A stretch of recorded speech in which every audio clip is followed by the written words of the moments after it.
Generally speaking, when we pair wine and food, we tend to think about what we're serving. We choose a wine to serve with seafood and fish, or something different to serve with meat. But I want to show you something that many restaurateurs know, that many winemakers know, but that most wine drinkers are not aware of. It's oftentimes the seasoning, the way those proteins are prepared, the way they're cooked and seasoned and sauced, that makes more of a difference when it comes to pairing wine and food. And we can illustrate this by just doing a simple comparison. I'm going to show you a lighter, brighter Italian white wine next to a richer California Chardonnay. And let's taste both of them first before we start. When we try the Italian, this one is a Frascati from the area outside of Rome, but you could try this with all sorts of styles from Europe, like a Macon Village. A very crisp, light-bodied, high-acid, dry white wine. Down the sides of the tongue, very noticeable in its acidity, very tart and tangy.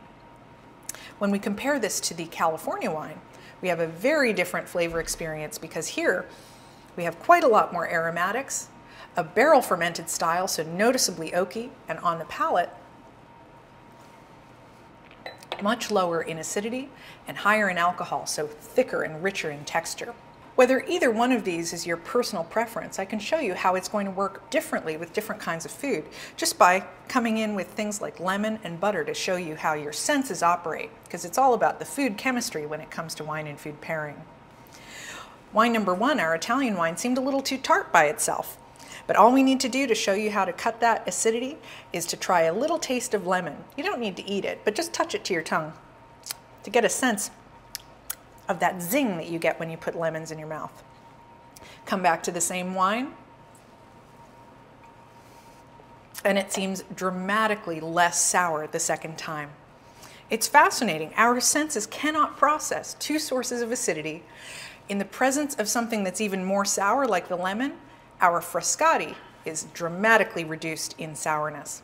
This style may seem a little too sharp on its own, but that's because it's designed to serve with foods that are high in acid, foods that have a squeeze of lemon, that are dressed with a vinaigrette, perhaps fresh tomato, or even that have been cooked with a high acid liquid like white wine.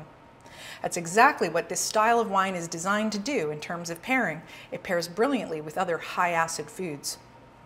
On the flip side, if the Chardonnay seemed a little too heavy, a little too rich for you on the first sip, there's an easy way to make it seem lighter, brighter, and more refreshing, and that is simply to put it next to foods that have equal or greater richness. All it takes is a little taste of butter on the tongue for us to feel that spreading richness, the melting butter on the tongue. The taste of butter, that feeling in the mouth, is going to change the way this Chardonnay seems. All of a sudden, the wine seems much lighter.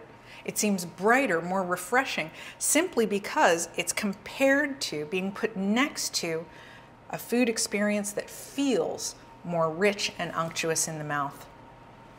This style of wine is not necessarily the best with the foods that work well with the Frascati. With fresh tomatoes, with salads, it might seem a little clunky or even heavy. But serve it with something sautéed in butter or wrapped in bacon or something else with that richness of oil and fat content, and all of a sudden, this Chardonnay is seeming brisk and refreshing, light as a feather.